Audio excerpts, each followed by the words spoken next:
The morning John left his village was quiet, almost sacred. A light mist hung over the red earth road, and the only sound was the gentle crowing of a distant rooster. His mother had risen early to pack his belongings, just a small leather bag with a change of clothes, a Bible, and some dried gari in a black nylon. There was no fanfare, no music, no crowd to wave him goodbye, only a prayer whispered through trembling lips as she placed her hand on his shoulder.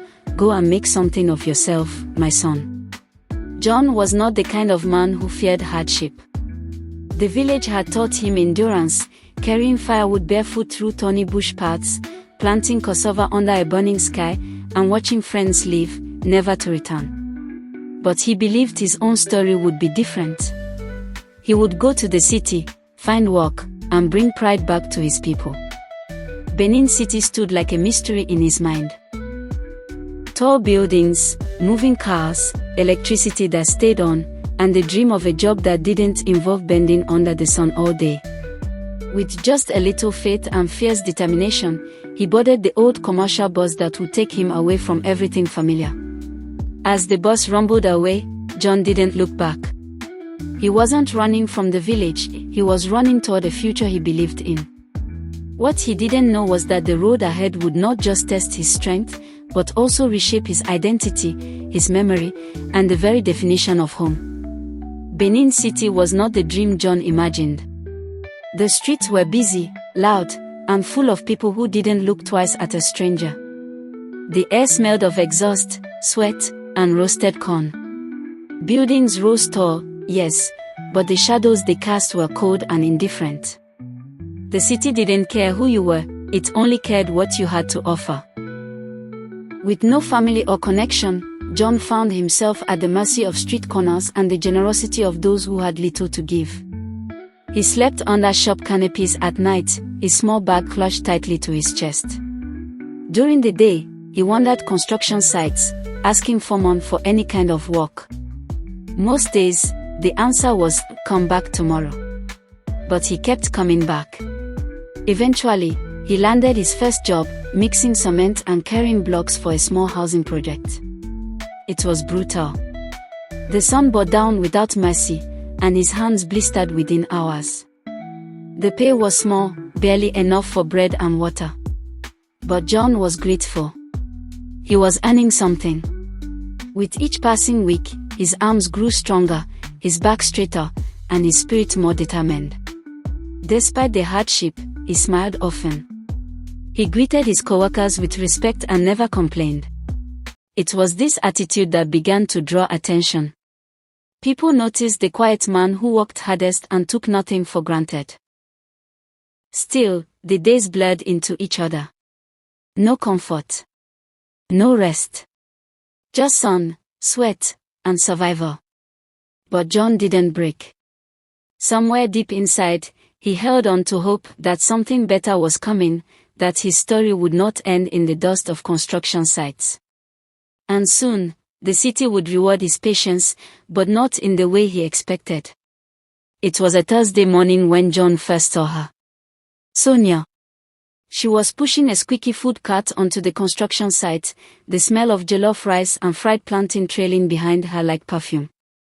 She was radiant, not just in looks, but in energy. Her eyes sparkled, her laugh was warm, and her voice carried both strength and kindness. John had worked the entire morning under the sun and hadn't eaten. When the break whistle blew, he sat in the shade and watched her serve food to the workers. He didn't have much, just a crumpled 200 Nigerian Nairas note, but she served him generously. That first plate was the beginning of something unexpected. Over time, they became friends. She would sit with him during her rounds, and they'd share short conversations over rice and stew. He learned that Sonia was also from a humble background, determined to survive in the city. Her cart was her only livelihood, bought with borrowed money. They were two hardworking souls in a harsh city, drawn to each other not by romance at first, but by shared struggle, resilience, and respect. Love came quietly, like an evening breeze. And before they even called it love, they couldn't imagine life without each other. Their relationship grew stronger with each passing week. John, still working hard at construction, would often help Sonia push her cart after work. Sometimes, they'd count her earnings together, or share akara by the roadside, laughing like old friends. They talked about their dreams. Hers was to own a real restaurant, not just a cart. His was to stop carrying blocks and drive for a living. Together, they dreamed of something bigger. John admired her hustle and her heart. She admired his humility and how he treated everyone with kindness. When John proposed, it wasn't with a ring, but with words soaked in sincerity. "Life go hard," he said. "But I'd rather face it with you than alone." Sonia smiled through tears. "We'll build something beautiful," she replied. They had a small, quiet wedding. No hall, no DJ, just a few friends, a pastor, and strong promises made under the city sky. Their first home was a one-room apartment with a leaking roof and a creaky bed. But in it lived love, steady, patient, and real. Marriage didn't ease their burdens overnight. But now, every sweat drop, every samosa, every shared meal had meaning. They were building a future, together. It took nearly 2 years of saving, skipping meals, and working twice as hard. But one day, John and Sonia stood hand in hand at a second-hand car lot, staring at a dusty, white Toyota Corolla. It wasn't new.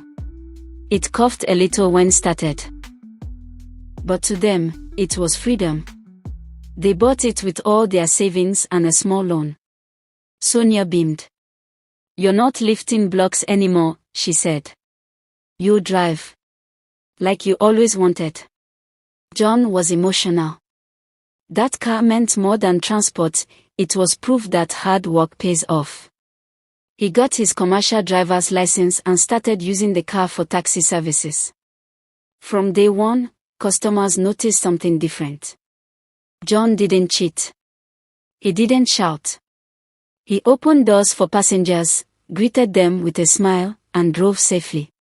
Within months, people were recommending him. One customer would call another. Office workers, businessmen, even families with children, everyone felt safe with driver John. He began to earn well. Some days he made more than he ever had in construction. Sonia, still pushing her cart, knew better days were coming. She was proud of her husband. And together, they believed their breakthrough was close. And it was, though not in the way they expected. It was a regular Thursday morning when John received a call from a former passenger, a businesswoman he had driven to a hotel 2 weeks prior. "John," she said, "I have a friend coming from abroad. He needs someone trustworthy to drive him across a few cities for a week. Can you handle it?"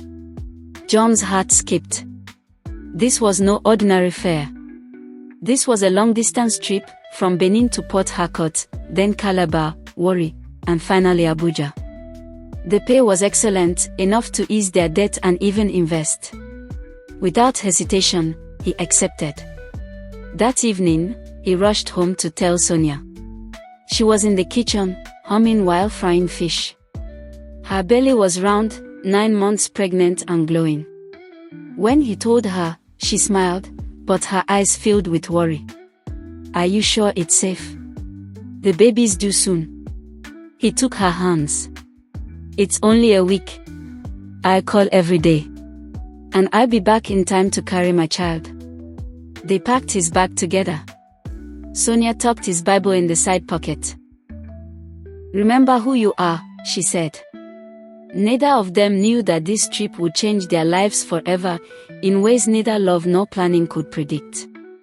John left Benin with his foreign client early the next morning. The man was polite and professional, an investor scouting locations for logistics company. They made their way through Port Harcourt, Calabar, and Warri, stopping at hotels and business meetings. John was efficient. He helped carry bags, translated when needed, and stayed alert through long hours on the road. The businessman took notice. "You're honest and dependable," he said. "If things go well, I might send more business your way." By the time they got to Abuja, John had made a friend and felt that his life was truly changing. Before leaving Abuja, he went shopping and bought baby clothes, diapers, toys, and a gold chain with a small pendant that read, "My daddy, my hero." He packed everything carefully in a travel bag. The child wasn't born yet, but he wanted to be ready. Sonia was heavy with pregnancy, but she sounded happy and calm on the phone. "Come home safe," she said. "Our miracle is almost here." Before boarding the car home, John handed his client over to the airport staff, waved goodbye, and began the journey that would end in silence, fire, and forgotten names. The road from Abuja was long and winding. John was tired but joyful. His mind danced with thoughts of holding his baby, surprising Sonia with gifts, and resting beside her after this long trip. He never saw it coming. On a lonely stretch of road, a group of armed robbers blocked his path. They beat him without mercy, tore through his bags, and locked him in the car trunk. His cries were muffled. His vision blurred from pain. As they sped away in his car, fate took another cruel twist. A police stop and search team flagged the vehicle. The robbers, panicked, rammed the barricade and tried to flee. A hot chase followed. Then, a front tire burst. The car flipped violently, once, twice, then caught fire midair. It crashed and exploded. Flames swallowed it whole. But just before the final somersault, the trunk snapped open, and John's body was flung out, unconscious, bloodied, and broken. The fire raged. The car turned to ashes. To the police, it was clear, the robbers were dead, and this man must have been one of them. No ID, no memory, and no voice to defend himself. And so, John vanished, not into death, but into silence.